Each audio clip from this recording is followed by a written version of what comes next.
Here's how we lost £10,000 over a coin trick.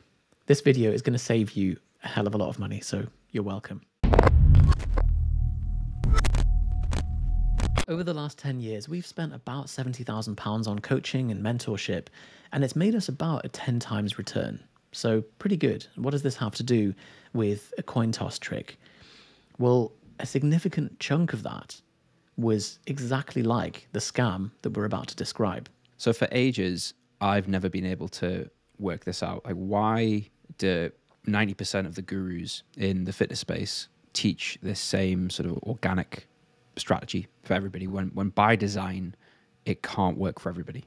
Because if the business strategy that is designed to get online clients is to build an Instagram profile, post organically, and generate a larger and larger audience and then sell to that larger audience, there are so many parts of that that determine the success or the failure of that can't really be taught by the business coach, that are just sort of inherent to the person, to the personality, to the content you post.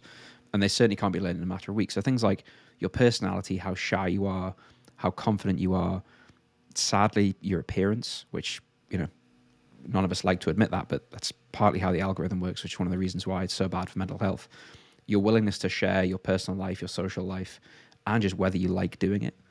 And you can't really, let's say you start trying to build an online business and someone tells you, well, the goal is, or the process is, you have to just keep posting content and eventually over time you'll gain more followers and you can sell to those followers. Simply because that process is determined by the list of things I've just given, there'll be some people, plenty of people, who just cannot succeed with that no matter how often they post. And that's why you'll often see examples of accounts that have thousands of posts on their profile, but fewer followers than posts that they have. And the trouble is, you can't learn these things on a business course. You can't pick up those traits by paying a mentor.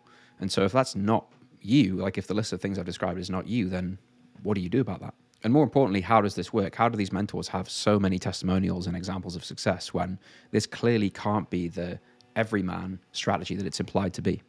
Basically, Yusuf sent me this video, which is not at all related to fitness, that explains this coin scam, that essentially explained how the entire thing works. So this coin toss scam, it comes in many forms, and it was from a guy called Mark Meldrum, who's a very smart guy in the corporate finance investment banking world. And he described it as basically someone who comes along and says, I have found the key to winning at guessing a coin toss. So I can tell every time whether it's a head or a tails. Come on my webinar, pay me $500 to learn my method. And then he gets 1,000 people on the webinar, and he's, in all of his adverts as well, he's got Lamborghinis in the background, and he's in this amazing looking house that he's rented, of course, but that, you don't have to know that. And so he's got all these people on the webinar. He's like, right, guys, are you ready? It's about getting your head in the game, making sure that you follow my technique, and we're all going to flip the coin. And you flip the coin, and obviously it's 50-50, so 500 people are going to get a heads. And he goes, see, the other 500, they drop off the call, or some of them will stay on. And then he flips on again, and half of that group will get another heads. And for the people that it didn't work for, they might be writing in the chat being like, hey, this didn't work. And he'll be like, no, it's your technique. What you want to do, make sure your elbow's at this angle. You see, you didn't have your head in the game there. It's your mindset. Make sure that you're facing the right direction. You want to be facing north and all this kind of stuff. And so what it is then he does 3 coin tosses. 125 people are going to be fully sold. They'll be like, oh my God, like this is fully working. I'm going to sign up for his trading signals. And it happens in many forms. So there's the coin toss, which is the kind of obvious one, but there's technical analysis for trading. There's online fitness business coaching. And what it does is it gives people the illusion of control. It picks a variable that is necessarily random. And if you give someone enough belief that they have control over it, then you can sell them a program. And if it goes wrong, it wasn't the program's fault, it was your mindset, it was your belief, it was your technique. You want to watch out for this type of scam, especially where there's no measurables, because that's a major red flag. It's all kind of head in the clouds, mindset stuff.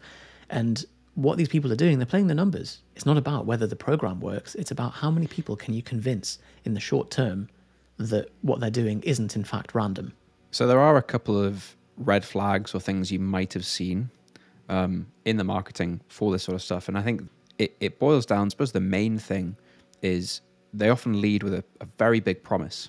So almost so big that it seems too good to be true. And we see this with larger and larger income claims. You know, what was once 6 figures is now 7 figures, is now multi 7 figures. And this sort of, 10 grand a month is seen as this sort of baseline minimum. And I think it's very important when you see these things to try as much as possible to zoom out and try to look at it objectively and think, rationally, does that seem likely that this person has a method that churns out regularly this outcome? Most small businesses don't last very long. Most small businesses never get to that point. So if this person really does have this secret, that seems statistically unlikely. So they often lead with a very big promise, lots of dollar signs, saying, things like high ticket and charging large amounts per client to make it seem like this easy, simple thing. And often not really having a strategy for what happens when this doesn't work, or if this doesn't work, or being very light on the actual mechanism of how these things work. So, you can just charge more. Yeah, but what about if people don't have the money? Oh, well, that's not my problem. You have a mindset problem when it comes to money. Those sort of cast off, catch-all bits of advice. I think it's not going to be long until we genuinely see people offering 8-figure fitness business programs. You can become a billionaire as a personal trainer. Like, how many people really got to become a billionaire or a multi-millionaire by being a personal trainer? But people are so desensitized to adding an extra zero onto the income claim that it's having to get more and more ridiculous. The strategies involved often revolve around just doing more of something. So like posting more, getting more followers, doing more sales calls, charging more. Like there's a lot of time spent managing, maintaining and growing the system. And so even if you are if you're doing 8 figures a year or 7 figures a year or whatever, by posting relentlessly on social media, filling your calendar with sales calls, doing all those sales calls and doing one-to-one coaching, I don't think that's a life that I want anything to do with, to be honest, because you won't have time to spend the money anyway, to be honest. Like everything else will just be a mess because there's so much volume having to happen constantly for you to maintain that.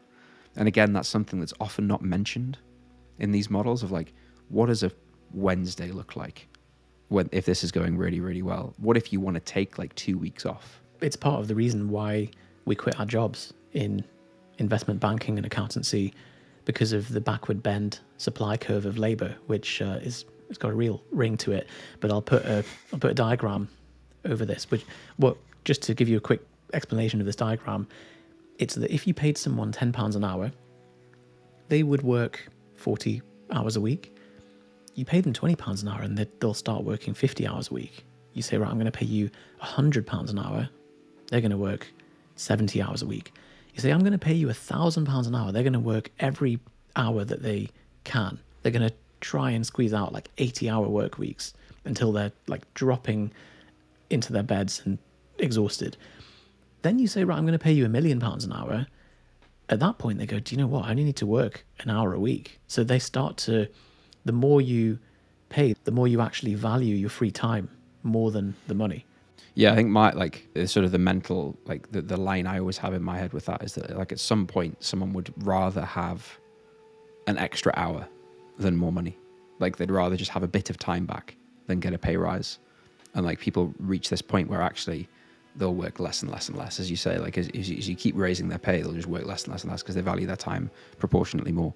I think that the main thing from my perspective, so if you find yourself speaking to someone who has this business model and you kind of intuitively you think this seems too good to be true, like the numbers seem really, really high, it seems unlikely that this would happen for everybody, I think that coach should be able to walk you through in very simple language the mechanism of how it works and why it works, and also what the strategies are for if and perhaps when this doesn't work for you. Because if the answer is just, oh, well, do more of that thing, or you have a mindset problem, you need to just keep going, really that you're looking for something else there. You're looking for like, well, we have ways of troubleshooting this, we have ways of fixing the problem. It's a model and a system that's designed to get an outcome that's very repeatable and very consistent, and we can change it and adjust it over time. Because a strategy that relies on gaining Instagram followers, for example, that's just a black box and no one knows how Instagram works really. Like, we can guess, and people who are leading in the industry will come out with what they think is going to go viral at any one time. But ultimately, sometimes you post stuff and it does really well. Sometimes you post stuff and it doesn't. And there doesn't seem to be any rhyme or reason behind that. That means that the strategy that they have today that is reliant on Instagram stuff doing well and gaining traction and calling out your audience, next week, next month, next year may not work anymore. So there needs to be an underlying system that they can consistently explain that isn't just what might be working now. Some other obvious stuff, like, you know, if it looks like people have bought their followers that are using it, like on the testimonials, if it looks like it's only really working for people with large audiences or people who are willing to sort of post certain types of content on their social media, like, these are all red flags. I think really the way that we view this is if the goal is to build a company, build a business that's going to last a long time, it shouldn't really be reliant on some short-term organic social media strategy. You should be able to teach it to someone else, rely on software, rely on systems to do this for you. The biggest businesses in the world aren't relying on the CEO to post on their Instagram. So there should be another way of doing these things. And that's, if you want to check out how we teach that, it's all around on this channel. It's on our podcast. You can grab a video in the link below. We cover it in great detail. But those are just some flags that we look for when we're thinking about investing with someone. Yeah. So as Johnny says, like, the leading with the big promise and trying to get that dollar signs feeling in you from looking at their adverts, the flexes of the big money lifestyle. So as Mark Meldrum says, like, when the classic Ty Lopez, first guy to do it, in a rented house with a Lamborghini, all that isn't for him, it's for you. It's for you to see that and go, oh, well, it's worked for him, and so why can't it work for me? The other thing, as you say, is when the whole strategy relies around just posting more, and then if it doesn't work, there isn't really a plan B. It's just like, oh, well, you just didn't have the right mindset. It's the same as you didn't have your elbow at the right angle when you were flipping the coin. You can usually tell if someone's bought their followers as well, but that's another sign about, is their engagement ridiculously low for the amount of followers that they have? Do the methods only work if someone already has a large audience? Because otherwise, you know, most personal trainers we work with, they've got under 1,000 followers, sometimes under 100. So trying to do the posting more on social media tactics is not going to, you're just reaching the same people, which is usually, like in our case, it was our mums and our mums' friends. So we're not going to really gain traction that way. And on social media, gaining your first 1,000 followers is always the hardest thing. The other major one is often these people have got no evidence of achieving the actual result themselves. It's kind of obvious when you look at it dispassionately, but you've got to ask yourself, like, oh, well, where's their fitness business if that's worked so well? They've got all these kind of ways to draw you in, and they're very light on the actual mechanism. And ultimately, the strategy that we wasted money on ourselves was the kind of strategy to try and make everyone into James Smith. James Smith's strategy worked for James Smith because he is James Smith. How many more times can I say James Smith in a sentence there? So it's great for the business guru because it's a stalling tactic. It sells the hope, it sells the randomness. And it's the same as, you get the room of 1,000 people and you tell them that you've got the magical trick, which is going to let you guess whether the coin is heads or tails. Yeah. And like, linked to that, is it random? Like, if you get 1,000 people and you tell all of them to post on Instagram every day, you can be fairly sure of the fact that even just thinking about it conceptually, you're like, yeah, well, some of them will do really well because like they'll be really like bubbly, loud personalities, really confident on camera, happy to offend people, happy to get negative comments, happy to be on their story all day. And some people like Yusuf and I will just be like, oh my God, I don't want to, like, what do I do? What do I post? I'm bad at cornflakes in the dark. Exactly. And it's like forced and uncomfortable and we don't want to be doing it. But we're told, well, if you guys don't do it every day, there's a mindset problem. You aren't willing to work hard enough, et cetera, et cetera. So it's not necessarily this like 50-50 odds, but it is a little bit random in the sense that there's just some people in that random 1,000 people who have a propensity to succeed with that method. And so by definition, it can't work for everyone. So you might be wondering, or you should be wondering, how do you guys do this differently? Like, what is your sort of bad-mouthing the processes that other people teach? And by the way, we're not saying that every business coach does this. We have seen some examples that we think fall into that category. The way that we feel like we differentiate ourselves was when we were building Propane Business, which is our business mentoring for personal trainers. and anyone in fitness looking to move things online, we took the view of like, how do we, like, what would someone who really believed in what their system did, like, what would they do, right? Like, how can we communicate to the market that, like, we think this could work for anyone who's willing to put the work in, regardless of how many followers they have or how confident they are on camera or all these sorts of things. So I think the first thing was, we just teach one model. So if you've seen our like webinar on this, the overview video that I present on, it shows you the whole process. We're very open with that. Like, this is what we teach. This is why we teach it. This is why it works. These are all the steps that go into that. These are all the reasons that we have all these steps, because they're solving these problems and trying to overcome this bottleneck that we experienced. And so because we're just teaching one thing, it's very measurable, and we're able to just teach the system and then teach you to manage it and tweak it over time. And it's a very iterative process. So it's not this like, well, you tried it once and it isn't working. Oh, well, mindset problem. See you later.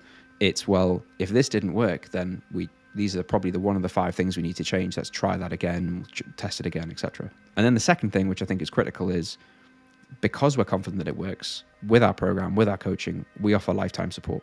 So again, what does a coaching program look like from someone who's not that confident in what they do? It's like, well, you get 9 weeks. Here's a simple system. If it doesn't work, well, you're out of the group at the end of it anyway, so I don't have to worry about it.